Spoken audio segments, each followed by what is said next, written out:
맛있어요. 얼마나 맛있는데.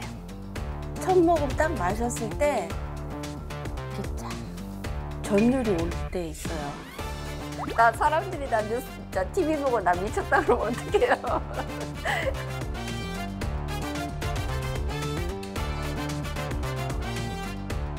커피에 중독된 여자. 슈폼은 계속 재밌는 게 올라오는 것 같아요. 짬이 나면은 계속 보는 것 같아요. 짧은 영상에 중독된 남자.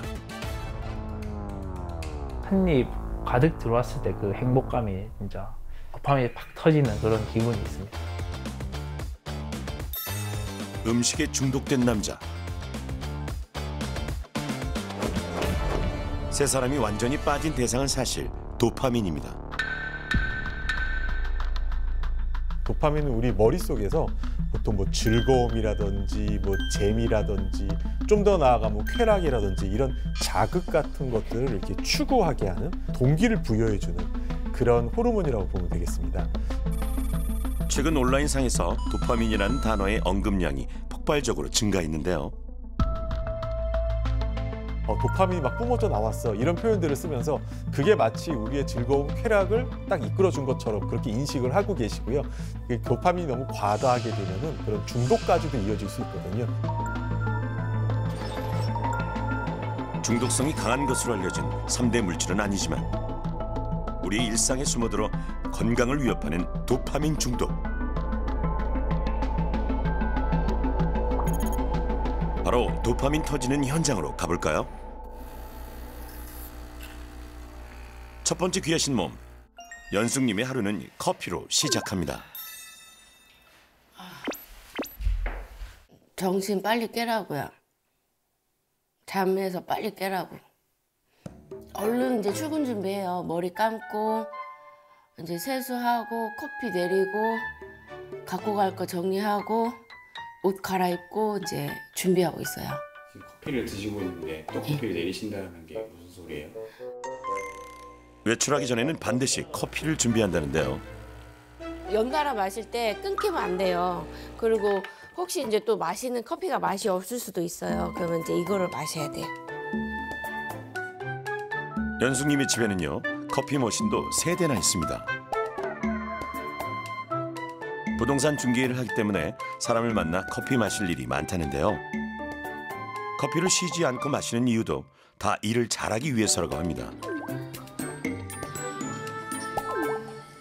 눈이 탁 트이면서 맑아지고 정신이 이렇게 또렷한 느낌? 오늘 뭐를 해야 될 때 그 전투력을 상승시키는 연료 같은 느낌이에요, 저한테는. 예. 우리가 이 커피라고 하는 게 정말 어떤 물질인지 잘 모르시고 그냥 드시는 경우들이 되게 많아요. 아침에 모닝커피 한 잔을 딱 시작하면 머리가 갑자기 싹 맑아지면서 내가 오늘 하루를 더 활기차게 살아갈 수 있는 것 같은 그런 느낌이 든다. 그렇게 의존이 시작되는 거거든요. 이 카페인이라고 하는 건 각성 물질이면서 우리 뇌의 그 쾌락 호르몬을 자극해서 쾌락 중추를 과활성화시키는 엄연한 중독 물질입니다. 연숙님의 커피 중독은 이제 모르는 사람이 없다는데요. 그러면 내가 봤을 때는 하루에 10잔까지도 마시나? 마셔. 그치? 마시더라니까. 뭔가에 집중을 해야 되니까. 한 잔 더 마시고 싶은데. 빨리 가 마셔. 마실래? 점심을 먹기도 전인데 커피를 4잔이나요? 카페인 일 섭취량을 400mg 이하로 권장을 하고 있습니다. 2잔 좀 넘게, 한 2잔 반 정도만 하루에 드신다라고 하면 그때부터는 이 카페인의 하루 권장량을 넘기시는 거죠. 연숙님의 경우에는 카페인이 가져다 주는 그 각성 효과를 원하시는 거예요. 막 앞만 보고 하는 게 어떤 때는 안쓰러울 정도로. 진짜 쉬면서 하라 매일 그래요. 인생은 짧다. 잠자는 시간이 좀 아까워요. 예. 그 시간 이외의 시간에 이렇게 일을 한다거나 생산적인 걸 하면 좋아요. 저는 어차피 죽으면 진짜 관에서 오래 잘 거잖아요. 퇴근하고 집에 와서도 커피는 계속됩니다. 일이 끝나지 않았거든요.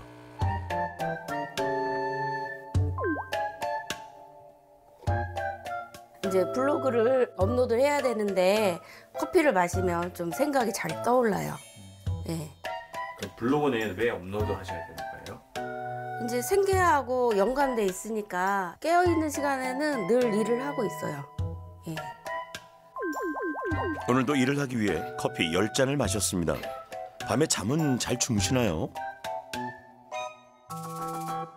저녁에 새벽에 이제 잠을 깰 때가 있어요.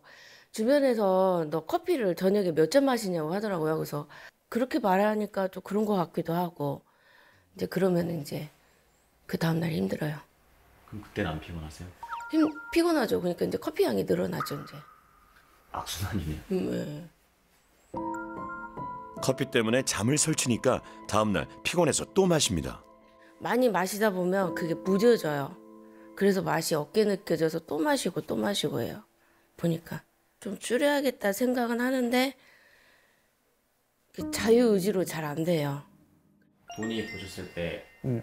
어머니는 커피 중독이 맞아요? 네. 분리수거 할 때 보면 뭐 캡슐이 뭐 그냥 쌓여 있어요. 안 마셨을 때는 안 마셨을 때가 있었던가 내가? 없지. 그렇지? 안 마셨을 때 안 마셔본 적은 없어요. 한 번도.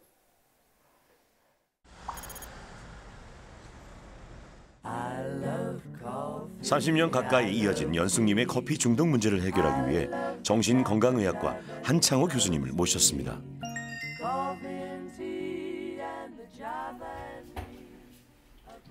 커피를 많이 마시긴 하는데요. 연숙님이 정말 중독인가요? 이 중독의 정의가 있습니다. 첫 번째는 뭐냐면 일단 커피를 좋아하셔야 돼요. 맛있어요. 얼마나 맛있는데요. 처음부터 많이 먹는 게 아니라 이 먹는 양이 점점 늘어나는 내성이 존재합니다. 야금야금 양이 늘어난 것 같아요.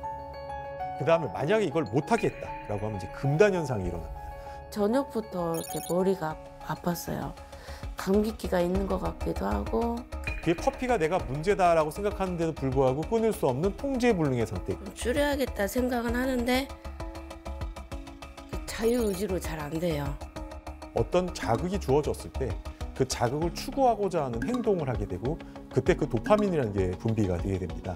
이 도파민이라고 하는 게 계속 뿜어져 나오면서 이 쾌락회로가 계속 과활성화돼서 그 활성화된 상태가 끊임없이 유지되는 상태가 되는데요. 이 뇌가 멈출 수 없는 상태, 그 자극에 대해서 멈출 수 없는 상태가 돼버린 것을 중독이라고 합니다. 아침에 일어났을 때 상태는 어떠세요? 못 일어나요 이제.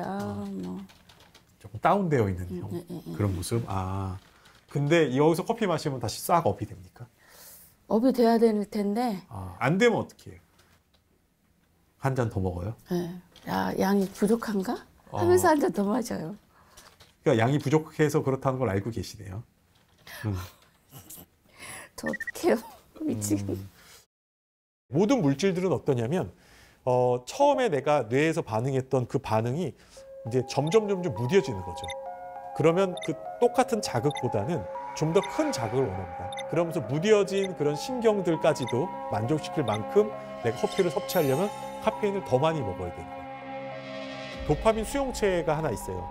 근데 주변에 도파민이 5개가 있었습니다. 5개의 도파민을 이렇게 접함으로써 충분히 도파민의 효과를 낼 수 있었어요.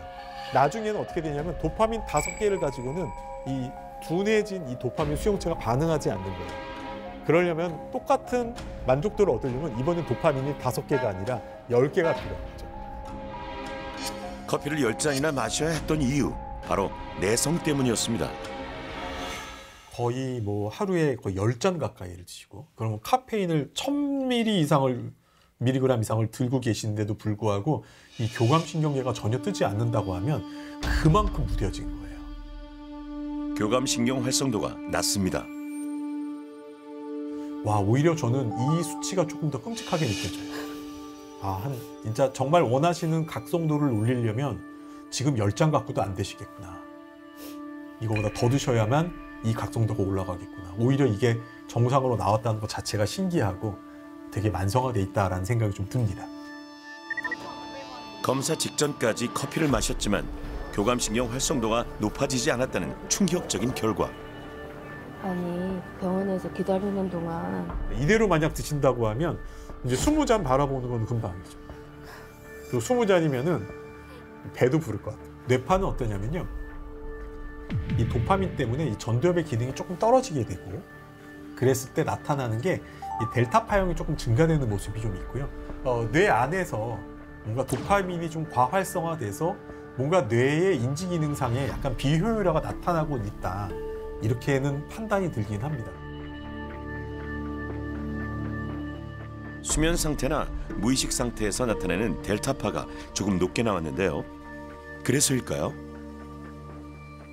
맨 처음에 이제 인터뷰하러 온다고 했날 그날 그 전에 통화한 건 기억이 나는데 그날이 그날인지를 몰랐던 거예요. 그래서 대전에 이제 일 보고 또 거기서 또 다른 약속을 막 정한 거예요.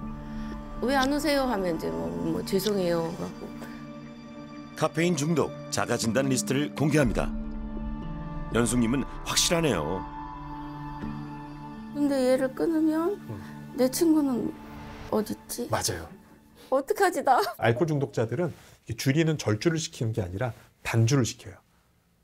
이거는 굉장히 좀 어렵고 그 다음에 대신에 성공률도 높아요. 이게 오히려. 오늘부터 커피를 끊는다고 하면 마지막으로 먹은 커피는 뭐냐면 지금 이 방송 전에 드셨던 게 마지막 커피가 되는 거예요. 저거까지 다 마실게요. 마시다 왔어요. 이만큼밖에 못 먹었어요. 보통은 저걸 안 드시고 여기서부터 끊는 겁니다. 그 다음에 저거를 여기서 버리십시오.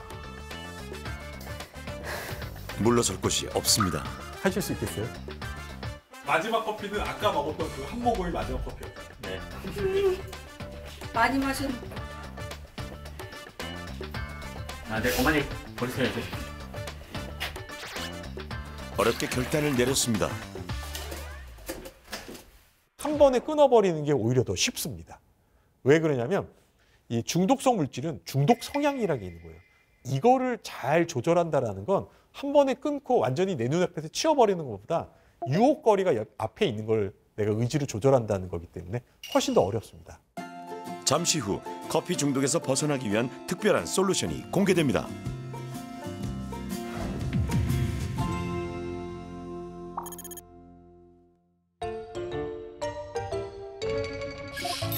두 번째 귀하신 몸은요, 바로 종일 쇼폼 영상만 보고 있는 대경님입니다.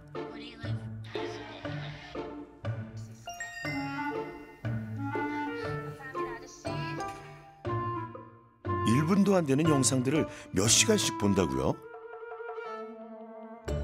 요즘에 짧은 거를 너무 많이 보게 됐어요. 옛날에는 뭐 10분짜리도 봤다면 그냥 쇼츠로 보고 싶은 거를 다 찾아보고 그때 쇼폼을 보다 보면은 한두 시간 이렇게 볼 때가 있어요. 무작위로 재생되는 짧은 영상 모두 쇼폼입니다. 불확실한 확률일 때 우리는 그 기대감이라는 게 더 커요. 언제 내가 원하는, 내가 정말 좋아하는 콘텐츠, 재미있는 콘텐츠가 나한테 딱 다가올 줄 모르니까 끊임없이 빠르게 열어보면서 그 기대감을 만족시키는 거. 그렇기 때문에 이런 불확실한 확률을 갖고 있기 때문에 더 중독성이 강하다고 볼 수 있습니다. 손에 스마트폰이 있을 때면 언제 어디서나 쇼폼을 봅니다.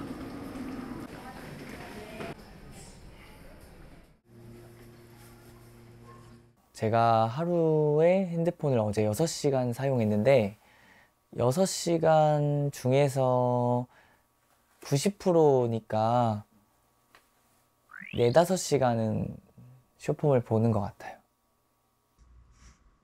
중간중간 다른 일을 하려다가도 금방 쇼폼으로 빠져드는데요. 대면이 원래 네. 공부하려고 하시던 거 아니었어요? 네, 맞아요. 공부해야 돼요. 제가 좀 보고 싶은 책이 있어서 보게 되면은 집중력이 5분이 안 되더라고요. 점점 이렇게 좀 집중하거나 노력해야 되는 것들이 귀찮아지는 것도 있는 것 같아요. 중독 회로가 과활성화되다 보면 결국에 전두엽과 그다음에 중독 회로 간의 그런 네트워크가 완전히 무너져 내리게 되고 전두엽이 수행하는 기능 중에 굉장히 중요한 것이 집중력입니다. 내가 집중하고 판단하고 생각하고 이런 것들을 하는 건데 결국 이 전두엽의 기능은 굉장히 떨어질 수밖에 없어요. 내 뇌에서 가장 중요한 여러 가지 기능들이 위축되고 퇴화해 가고 있지 않는가라는 걱정을 하셔야 될 시기입니다. 잠들기 직전까지 쇼폼을 보고요. 심지어 자는 동안에도 영상이 재생되고 있습니다. 쇼폼에 빼앗긴 일상을 되찾고 싶다는 대경님의 바람은 이루어질 수 있을까요? 지금 쇼폼을 보고 있는 거예요. 이 델타라는 파형의 이 전두엽, 이 앞쪽 부분으로 약간 색의 변형이 조금 있습니다. 그러니까 우리가 주로 잘 때 이럴 때 나타나는 건데, 근데 이 델타라는 파형이 지금 깨어 있는 상태임에도 불구하고 가장 먼저 제일 두드러진 특성으로 이렇게 나타나 보이는 거죠.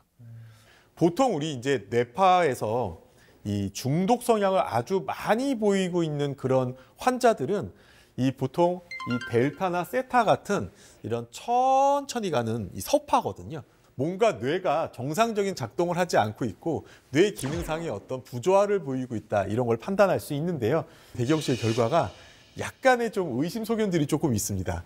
우리 집중력 검사를 했어요. 네. 시각적인 단순 선택에서도 약간 떨어지는 게 나오고 1에 누르세요 라고 했는데 1이 나타나는데 안 누르고 있는 거예요. 사실 그냥 설문만 보더라도 이 정도면은 우리가 이 성인 이제 주의력 결핍장애, ADHD에 해당된다라고 볼 수 있는 정도의 척도 소견을 사실 나타내고는 있어요. 그러니까 스스로 생각하기에도 나는 집중력에 문제가 좀 있다라는 겁니다. 그 다음에 지금 현재 나와 있는 우리 이 검사 결과, 객관적인 검사 결과에서도 이런 주의력 결핍 장애로 나타나고 있어요. 너무 쇼폼 중독에 빠지면서 ADHD로 보이는 그런 결과까지 나타낼 정도로 그런 것을 반영하고 있다라고 생각할 수도 있고요. 또 거꾸로 사실 우리 대경 씨 자체가 이런 ADHD의 성향을 좀 갖고 있기 때문에 오히려 더 쇼폼 중독에 더 잘 빠져들고 지금의 중독 성향이 더 높게 나타난다, 이렇게 판단할 수도 있습니다. 실제로 ADHD 환자들이 인터넷 중독에 취약하다는 연구 결과도 있습니다. 만약에 이대로 주의력이 계속 떨어지면 앞으로 인생이 어떻게 될까요? 앞으로요? 앞으로 정말 더 쉬운 것만 선택하고 살 것 같아요. 제가 보는 컨텐츠나 제가 직장 내에서도 그렇고 친구 관계나 그냥 전반적인 것들이 좀 인스턴트화 될 것 같다는 그렇죠. 그런 생각이 드는 것 같아요.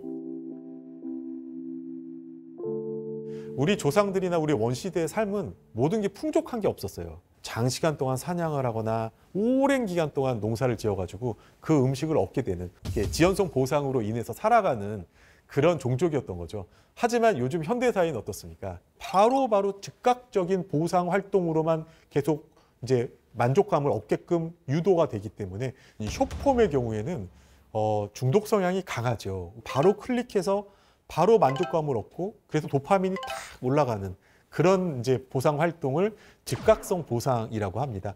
결국에 모든 중독 행위들은요, 이런 즉각성 보상으로 결국 모여집니다. 왜 그러냐면 이 도파민이라고 하는 호르몬은 굉장히 영리해요. 그래서 금방 적응하고 금방 만족하고, 그러면 이걸 다시 만족시키려면 더 세고 더 짧고 더 강력한 그런 자극원을 계속 바라는 쪽으로 가거든요.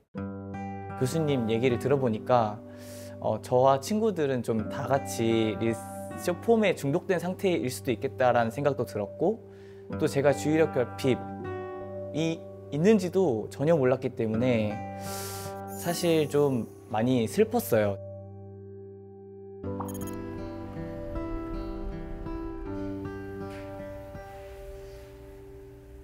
다음 귀하신 몸은 물리치료사 재문님입니다. 재문님은 어떤 중독일까요?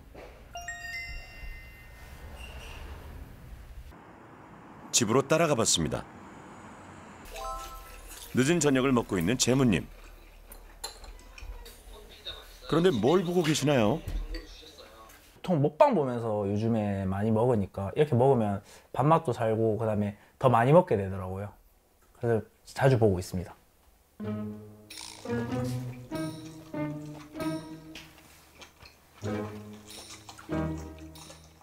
밥 먹다 말고 뭐 하시는 거예요? 제가 유튜브 보다가 너무 맛있게 먹길래 피자랑 아이스크림, 이렇게 파스타 이렇게 3개만 시켜봤습니다.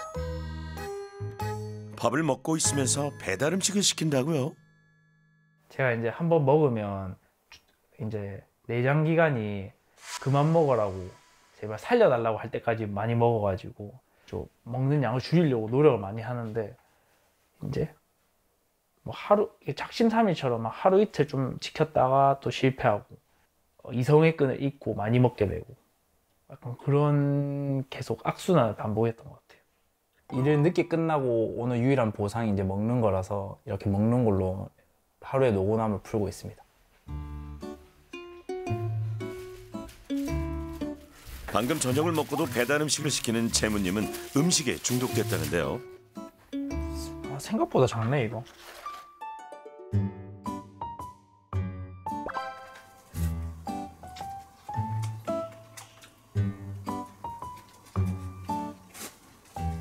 그런데 음식도 중독될 수 있나요? 예, 음식이라는 것도 충분히 중독을 일으킬 수 있는 부분이 있습니다. 우리가 이 음식이라는 게 굳이 뭐 먹고 싶지 않아도 그냥 습관적으로 음식을 먹는 경우들이 많이 있어요. 행위 중독의 특성도 갖고 있고, 그래서 결국에 음식 중독이라고 하는 건 물질 중독에다가 행위 중독까지 포함한 그런 복합 중독 질환이다.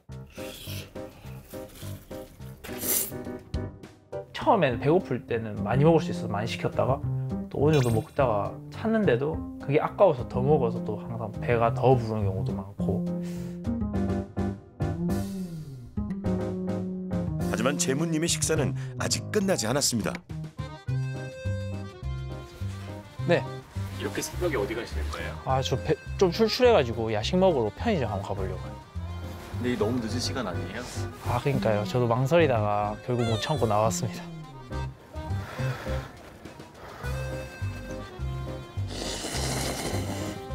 재무님은 최근 6개월 만에 8kg이 증가했습니다.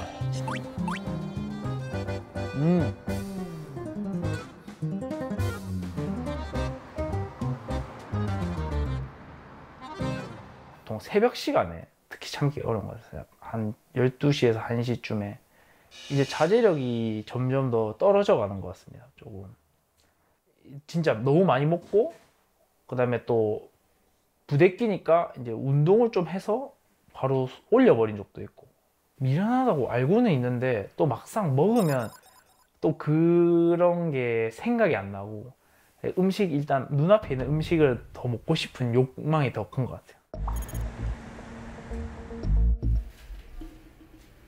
음식 앞에서 이성을 잃어버리는 재무님의 현재 상태는 어떨까요? 바쁘심이라고 하죠. 네. 바쁘심이 있다. 네. 저는 부끄럽진 않아요. 자부심. 오히려 자랑스러워. 네. 많이 먹는 거에 대해 자랑스러워. 그렇죠. 네. 재무님은 특히 친구들과 있을 때 이상한 자부심이 생긴다는데요. 고기 먹기 전에 가볍게 먹으러 거니까 서로 한 15절씩 씹어 먹자거든요. 20쪽 들어가야지 에피타이저 알겠니? 햄버거에 빙수까지 강하거든요. 맛있고 적당히 먹어야 되는데 좀 지나치게 많이 먹으니까 좋네. 간에 기별 나왔다. 간에 그래서 친구들과는 초밥, 고기, 햄버거, 빙수까지 연달아 먹기도 합니다. 먹는 걸 좀 자랑스러워하고 그러다 보니까 더 많이 먹게 되고. 살짝 걱정되는 거는 뇌파가 약간 좀 이 변형이 조금 있게 나오기는 했어요. 이렇게 연두색으로 나오는 게 좋은데, 근데 좀 딱 특징을 보면은 이렇게 델타랑 세타 부위가 이렇게 빨갛게 좀 항진이 좀 되어 있습니다. 보통 잘 때라든지 뭐 이럴 때 나오는 건데, 그런데 지금 깨어 있는 상태에서 이렇게 델타 세타가 이렇게 좀 항진돼서 나왔다, 더 많이 나왔다라는 건 뭔가 이 부분에서 머리가 약간 좀 잘 안 돌아간다, 이런 걸 좀 뜻하는 거예요. 좀 충격적이었습니다. 제가 그렇게 음식에 지배당한 지는 수치로 보니까 많이 놀랐던 것 같아요. 오늘부터 바로 살고 싶습니다.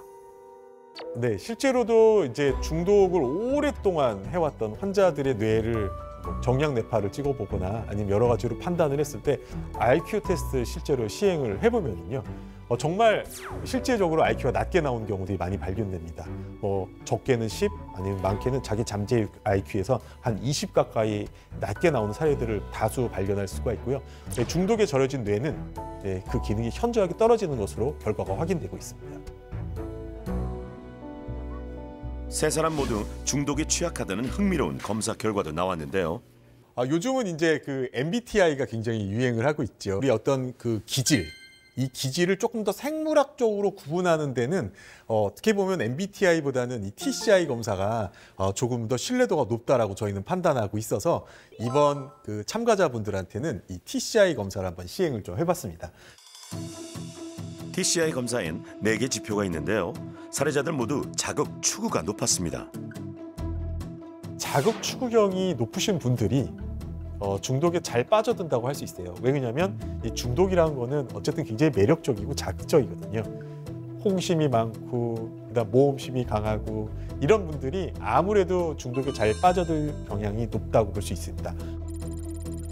세 사람의 자극 추구 성향은 각각 상위 2%, 4%, 6%로 매우 높습니다. 나쁜 건가요? 이런 기질 평가라고 하는 건 뭐 좋다 나쁘다의 개념이라기보다는 그야말로 기질입니다. 어떻게 보면 그 에너지가 있고 그다음에 활동성이 더 좋은 분들이라고 생각할 수 있습니다.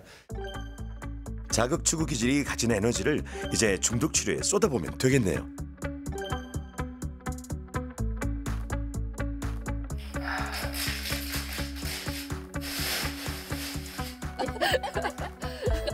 조만간 만나러 갈게. 하지만 중독 탈출은 의지만으로는 쉽지 않습니다. 세 사람에게 주어진 중독별 맞춤 솔루션의 계획과 실천을 도와줄 공통 솔루션을 소개합니다. 어떻게 그러면 구체적으로 계획을 짜야 진짜 이 재무님의 의지를 행동으로 바꿀 수 있을지 제가 도와드리도록 할게요. 네. 남과 약속을 한 시간에는 아마 거기에 맞는 임무들을 잘 하시겠지만 그 밖에 약속이 되지 않는 그냥 나 혼자의 시간이 전부 다 쇼폼으로 지금 거의 채워지고 있는 거잖아요. 이렇게 타임 블럭으로 시간 관리를 하면 일단 첫 번째 좋은 점이 시간이 눈으로 보인다는 점이거든요. 하루를 6블록으로 나눠 계획을 세우면 시간대별로 목표를 세우고 성취감을 얻을 수 있습니다. 오후는 근데 좀 만족스럽지 못한 거예요. 그럼 오늘 하루 망했다가 아니라 우리에게는 뭐가 또 남았죠? 이유가 있어요. 그렇죠. 저녁이 남았잖아요. 그러면 저녁 블럭을 잘 보내봐야지. 그래서 라고 해서 이제 끊어서 피드백을 하고 목표를 세울 수가 있기 때문에 훨씬 더 내가 행동 교정을 하기에 수월하고. 습관적으로 중독 행동을 해왔던 사례자들에게는 하루를 체계적으로 계획하는 것이 도움이 됩니다. 어떤 음료로 대체를 할까? 일단 생각해 보시고. 지금 집에 있는 게 유자차가 있고요. 아, 커피 먹고 싶네. 그러니까 너무나도 자연스럽게 생각날 거예요. 내일 아침이 되면. 그쵸? 그러면 유자차가 생각이 안 날 수도 있거든요. 내일.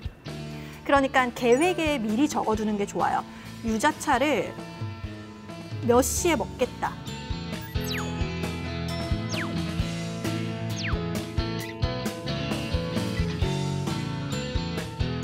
눈 뜨자마자 운동을 가면 좋을 것 같아요.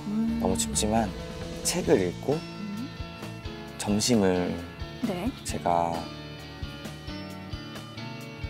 만들어서 먹고 싶습니다. 네. 처음에 이제 너무 욕심을 부리다 보면 네. 너무 이상적으로 가다 보면 모든 걸 또 포기하게 될 수도 있으니까요. 네. 그러면은 이거를 빼도록 하겠습니다. 좋아요. 네.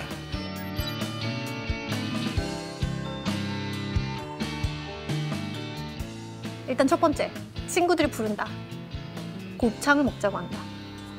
거절 좀 해야 돼요. 뭐 어떻게 거절을 하실 거죠? 그 거절하는 멘트도 미리 계획에 세워놓으면 좋아요. 왜냐하면 굉장히 마음이 흔들릴 거예요. 돈이 없어서 좀 힘들 것 같다. 그러니까 친구가 이렇게 해서 그래? 그럼 내가 사줄게. 아 진짜? 응. 그럼 가야지. 아, 안 되죠, 안 되죠. 지금 우리가 뭘 하고 싶죠? 어떻게 하고 싶죠? 지금 살 빼야 해서 다이어트해서 다이어트 하고 있다. 다이어트 하고 있다. 근데 나름 좀 타이트하게 산다고 사는데 또 이렇게 이제 좀 빈틈이 있네요. 구체적으로 생각을 안 했다가 이렇게 쓰니까 좀 바꿔야 되겠다. 좀 그 생각은 들어요. 이유를 생각하면서 하니까 조금 더 잘할 수 있다는 용기가 생겼습니다. 네. 엄청 구체적으로 제 삶의 우선순위가 정해진 것 같아요. 공통 솔루션을 배웠으니 이제 중독별 맞춤 솔루션을 배워볼까요? 일명 무드스 솔루션인데요. 멀리하기, 대체하기, 싫어하기 기법입니다. 먼저 커피 중독의 솔루션 시작합니다. 원님 잠시만요. 지금 손에 든 거 커피 아니에요? 이거 보리차예요. 보리차가 맛있어요. 한번 확인해봐도 될까요? 한번 줘보시겠어요? 예.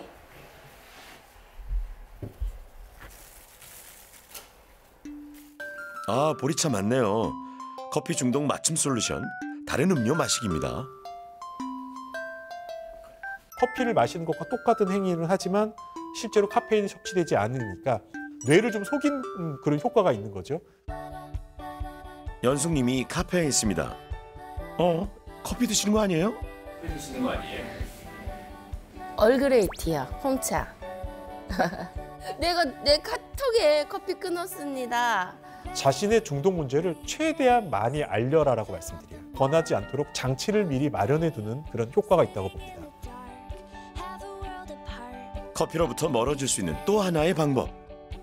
이 기계를 내가 거야? 아끼는 기계인데 언니 마시고 아쉽지. 커피 머신 치우기입니다. 중독자들이 치료를 하려면 일단 그 자기 주변의 환경부터 정리해야 된다라는 얘기를 드립니다. 다음은 쇼폼 중독 대경님의 솔루션을 확인하러 갔는데요. 공부를 하고 있습니다. 스마트폰 생각 안 나세요? 또 핸드폰 생각이 안 나는 건 아닌데 옆에 있었으면 바로 볼 수 있는데 이제 감옥에 있다 보니까 조금 더 참을 수 있게 되는 것 같아요. 감옥이라니 놀라셨죠? 쇼폼 멀리하기 솔루션 스마트폰 감옥 만들기입니다. 갈망이 먼저 딱 올라오게 되면 그럼 또 도파민이 그 중독 행위를 하라고 막 뇌에다가 지시를 내리는 거죠. 그러면은 중독자는 그 행위를 하려고 막 찾아 헤매게 됩니다. 네, 결국에 이 작전은 이 충동과 그 다음에 이 실행 사이에 간극을 좀 벌려서 그동안 내가 좀 자제할 수 있는 기회를 늘려보고자 하는. 확실히 공부에 집중하는 시간이 길어졌습니다. 그런데 스마트폰 감옥이 비어있죠? 공부하는 모습을 촬영하고 있었네요. 일단 핸드폰은 나를 찍어야 되니까 내가 원하는 콘텐츠를 볼 수가 없고 내가 충동 참아가면서 이렇게 책을 볼 수 있다는 나의 모습에서의 만족도가 충분히 있을 수 있기 때문에 긍정적인 강화 효과를 줄 수 있습니다. 지난주 대비 44%가 감소했거든요. 핸드폰 사용 시간이.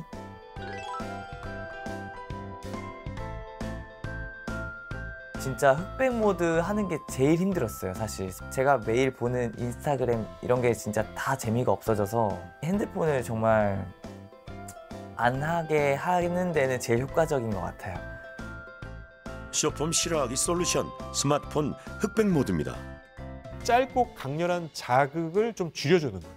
흑백 모드로 바꾸면 당연히 내가 흑백 그 컨텐츠를 접했을 때 재미나 흥미가 떨어질 수밖에 없습니다. 이제 음식 중독의 맞춤 솔루션을 확인해 볼까요? 재무님.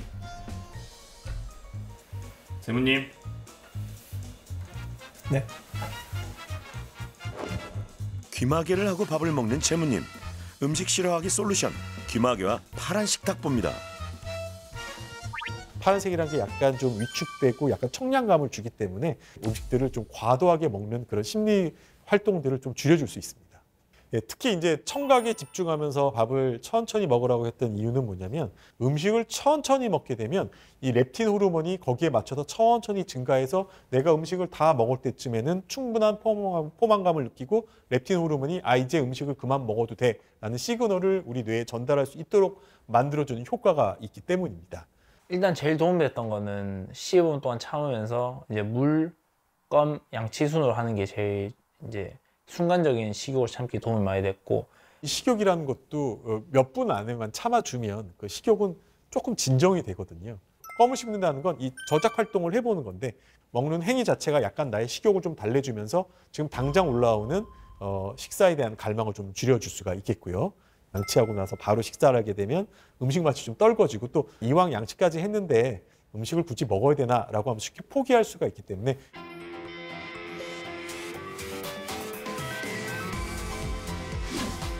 세 명의 사례자는 각각 중독에서 탈출하기 위해 3주간 공통 솔루션과 맞춤 솔루션을 열심히 지켰는데요.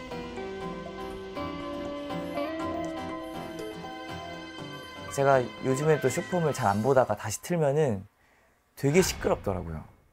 오디오가 항상 차 있고 높낮이도 너무 커서 그 시끄러운 거를 계속 봤다고 생각하니까 조금 다른 생각이 들더라고요. 전에 어떻게 봤지.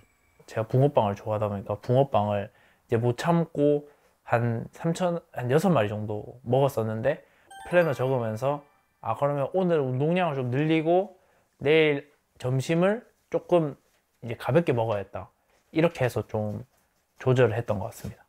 제일 달라진 거는 새벽에 잠을 안 깨는 거예요. 새벽에 잠이 안 깨니까 아침에 진짜 개운해요. 잠에서 자주 깨서 새벽 내내 영상을 보던 습관도 사라졌습니다. 솔루션을 잘 따라가며 커피를 끊어낸 연숙님. 하지만 커피 중독을 끊고요. 보리차 중독이 됐어요. 또 다른 중독의 시작? 저녁부터 이렇게 머리가 아팠어요. 감기기가 있는 것 같기도 하고. 참을 수 없는 금단 증상까지. 전 선생님이 싫어요. 연숙님의 도전은 계속될 수 있을까요? 3주 뒤 다시 찾은 병원. 진료실에 긴장감이 흐르는데요. 연숙님이 화가 난 것 같습니다. 근데 이번 주부터 짜증이 나기 시작하는 거예요. 줄일 수 있을 것 같은데 왜 또 끊으라고 해야 되는 건지. 커피가 네. 다시 우리 연숙님을 부르는 신호라고 생각은 안 들어요. 커피를 마시고 일을 해야 되는데 선생님이 뭐라고 저한테 했는지 모르지만 내가 내 돈으로 마시는데 떳떳하지 못한 그 기분이 있잖아요. 막 그런 느낌?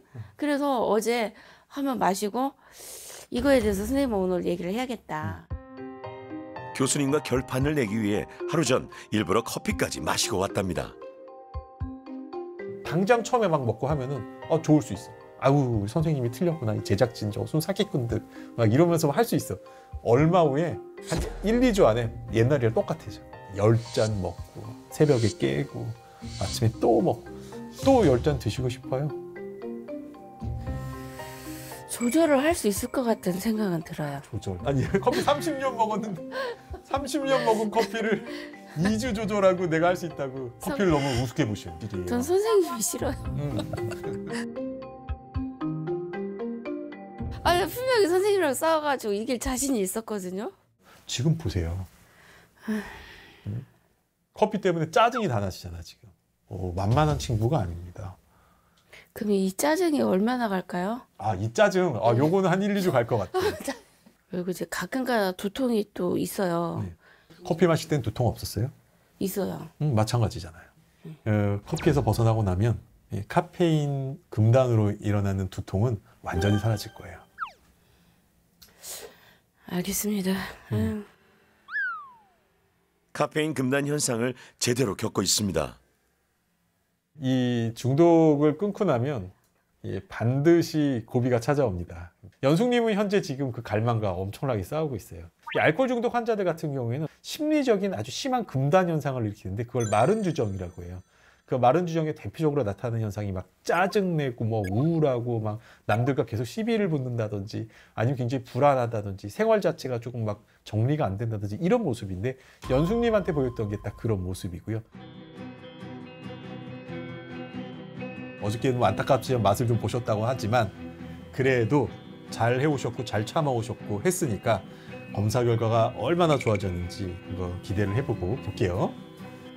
이제 뇌파를 볼 텐데 허리멍텅해졌을 것 같아요. 더 흐리멍텅해졌을 것 네. 같아요. 커피 안 마셔서 네. 좋아졌어요. 오늘 거요? 오늘 거. 빨간색이 없네요. 비포, 애프터. 네, 이런데도 커피 계속 드실 거예요? 눈으로 보이는 변화에 놀란 연숙님. 낮았던 교감 신경 활성도는 어떨까요? 오늘 검사 결과는 지난번보다 이렇게 높게 나오면서 정상 수치로 나타나고 있어요. 그러니까 이제 커피를 먹었을 때 반응을 안 하던 게 안 먹고 먹으니까 반응을 한다라고 보여져요. 교감 신경 활성도가 반응합니다. 내 상황을 그냥 알아달라고 이렇게 하려고 애를 썼는데 한번 더 노력해볼게요. 좋아요. 보리차 중독인 사람은 없거든요. 보리차 얼마든지 드셔도 괜찮습니다. 아직 멀었구나. 너무 성급한 게 결론 내리지 말자. 그거고요. 좋아지고 있어서 다행이에요. 연숙님, 앞으로도 응원할게요. 다음은 대경님과 재문님입니다. 두 사람 모두 전두엽 영역 쪽에서 약간의 기능 저하 소견이 있었는데요. 먼저 2주 만에 4kg을 감량한 재문님입니다. 와, 이렇게 변했어. 약간의 항진 소견만 보이고 나머지는 셋한 아예 정상이고요. 완전히 깨끗해져 있는 모습입니다. 그만큼 아마 뇌 기능이 훨씬 더 정상적으로 살아났을 것이다라고 보고 있으니까 분명히 자제력이나 통제력에서는 더 향상된 걸 느낄 수 있을 거예요. 컨트롤이 잘 되니까 이 정신 상태도 좀 맑아지고 안 먹겠다 마음 먹으면 이제 더 안 먹을 수 있고 이런 힘이 좀 많이 생긴 것 같습니다. 잘하고 있어요, 재문님.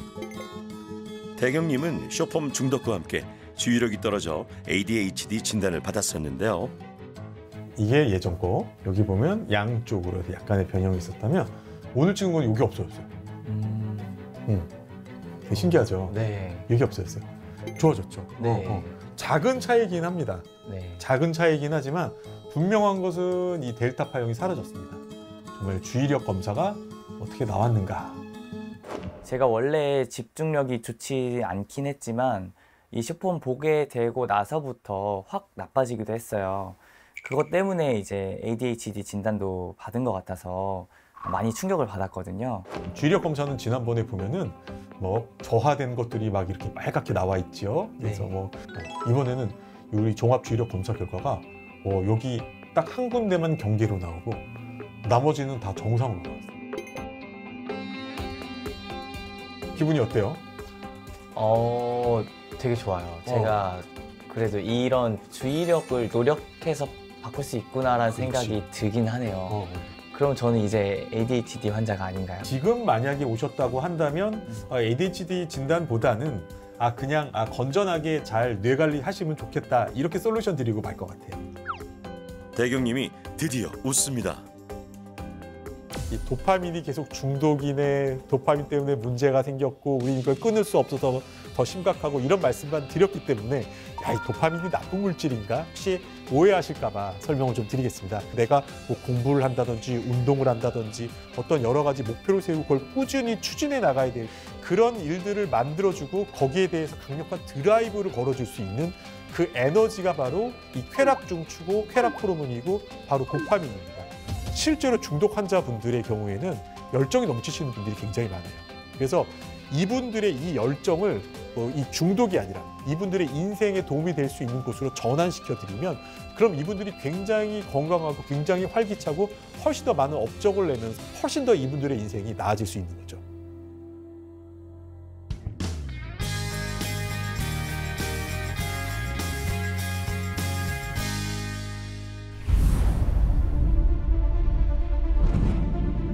어렸을 때부터 수족냉증이 있었어요.